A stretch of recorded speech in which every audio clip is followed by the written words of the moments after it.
gobierno nacional en cuanto a que el asalariado, ¿no? Y el jubilado pierde poder adquisitivo producto de todas las subas de tarifa, de luz, de gas, de nafta, los despidos también que están ocurriendo en el sector de los trabajadores en cuanto al privado al público, por ejemplo los trabajadores de la construcción, ya son alrededor de 100.000 trabajadores en todo el país. La reforma laboral también que implementó y que lleva adelante el gobierno nacional, que ahora la semana que viene creo que se vota en el Senado, en donde claramente analizando esta reforma vemos que la idea y el foco principal está en que el trabajador pierda derecho, porque aparecen en esta reforma figuras como por ejemplo el trabajador independiente, sí, en donde pasan a ser trabajadores que están contratados bajo la modalidad de monotributo, no bajo el paraguas o la protección que tienen las leyes laborales, ¿no?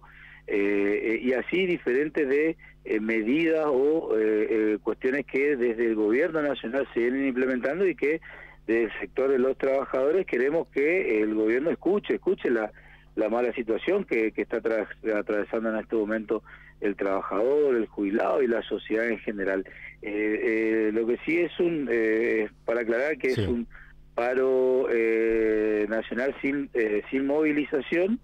Esto quiere decir que, a ver, por ejemplo, del sector comercio, sí, también bancario, también estaciones de servicio, van a estar los trabajadores porque obviamente no es el empresario el que para.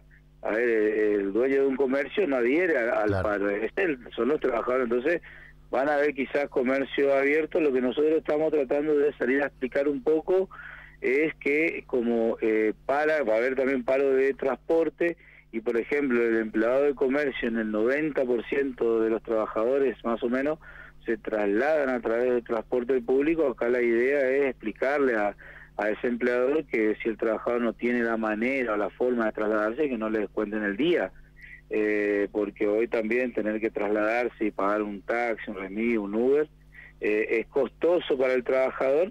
Y bueno, y por ahí estamos un poco explicando esta situación, ¿no? Claro, Agustín, ¿y cuál fue la respuesta de aquellos que ya dialogaron?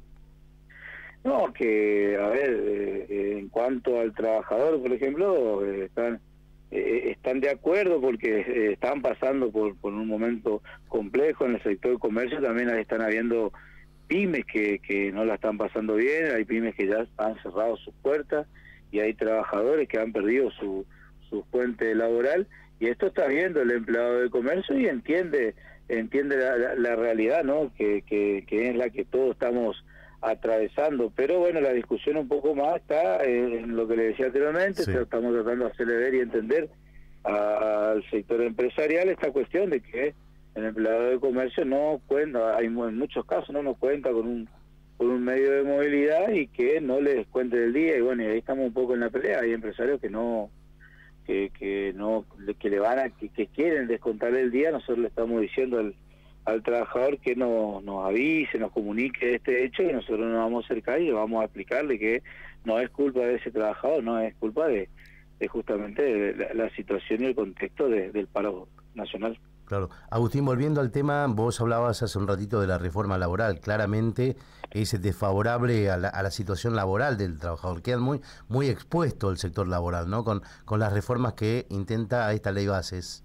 La verdad que sí, no entendemos el por qué no nos dicen, o escuchamos al presidente, a los diputados, ¿no?, de la Libertad Avanza, o algún funcionario que nos dicen que esto es para que haya más puestos de trabajo, esto es para que se reactive y para que las empresas puedan vender o les vaya bien. Ese argumento hay muchas veces no entendemos, porque con estas mismas leyes laborales en otras épocas o en otros gobiernos, en otras épocas de Argentina, al sector empresarial le fue muy bien, inclusive hasta el año pasado nosotros tenemos datos, información, porque hablamos con el, sí, trabajador, con los empresarios, vendían y vendían muy bien, la verdad que las ventas eran buenas, y con estas mismas leyes laborales no entendemos por qué tienen que contratar a través de privatizar a un trabajador, tercerizar a un trabajador, o también esta cuestión del periodo de prueba. El periodo de prueba En el sector comercial, por ejemplo, que el periodo, bueno, en realidad todos los trabajadores, Sí. en todas las empresas, el periodo de prueba es por 3 meses, pero en el sector comercial, muchas veces ese periodo de prueba el trabajador está totalmente en negro. Y la idea es que pase de 3 meses a 8 meses, o sea que van a ser más meses que van a estar en negro. Después también hay una situación de las mujeres embarazadas, por ejemplo, que le van a hacer trabajar prácticamente hasta el momento del nacimiento de su hijo, porque las leyes como están hoy, la mujer embarazada debe trabajar hasta 45 días antes o 45 días después, y la idea es elevar hasta prácticamente el momento del parto. Después también la cuestión de los jubilados que quieren, con la reforma, quieren quitar la moratoria. La moratoria es una ley en donde hay trabajadores que quizás tengan la edad de jubilación, pero no tienen los años de aporte. Y con la moratoria permitía que ese trabajador pueda jubilarse, bueno, eso también. Y así diferentes reformas o derogaciones que nosotros estamos viendo que el perjudicado acá va a ser el trabajador, y nos dicen que el sector empresarial con lo hay mejor. Nos cuesta entender un poco el porqué. También tenemos las multas para aquellos empleadores que por no haber contratado como corresponde, el trabajador puede acceder a llevar adelante una acción y cobrar una multa. Claro. Esta multa es porque existen trabajadores negros y no porque el trabajador quiere hacerse de un dinero, ¿no? O sea que la verdad que es un poco contradictorio muchas veces. Claro, Agustín, ¿se está cumpliendo con, digamos, la pauta salarial acordada en el sector comercio en Posadas? Y en muchos casos no, porque la verdad que, como yo te decía anteriormente, Sí. el comercio en un 80% son pymes, comercios chicos, Claro. comercio de pocos trabajadores, y que bajen las ventas, suban las tarifas de agua, luz, suba el alquiler también, porque a quitarse la ley de alquiler ha hecho de que hayan subido los alquileres. Sí. Y todos estos agravantes hacen que muchas veces a esa pyme le cueste pagar los aumentos salariales que se logran en el sector. Así que ahí quizás tenemos nuestra mayor acción gremial, ¿no? En tratar de acercarnos a ese comercio y tratar de que ese trabajador cobre como corresponde, pero también entendemos el contexto que está viendo, porque las pymes también no la están pasando nada bien. Una última, política, ¿no? Sí, una última pregunta, Agustín, respecto al tema del cierre de comercios. ¿Tienen ustedes cuantificado más o menos en este último tiempo? ¿Se han cerrado muchos? ¿Fueron muy pocos? ¿Siguen con la misma cantidad de comercios? Porque por ahí uno recorre la Uruguay, por ejemplo, que habitualmente hay muchos comercios en ese sector, y ve muchos lugares cerrados. Sí, nosotros en Posada podemos llegar a hablar de comercios que tienen trabajadores, porque hay muchas veces que hay comercios que son atendidos por su propio dueño, ¿no? Pero en donde hay trabajadores que han perdido su puesto de trabajo, en Posada podemos llegar a hablar de 20 que nosotros registramos, ¿no? Porque hay, como te decía, hay más casos.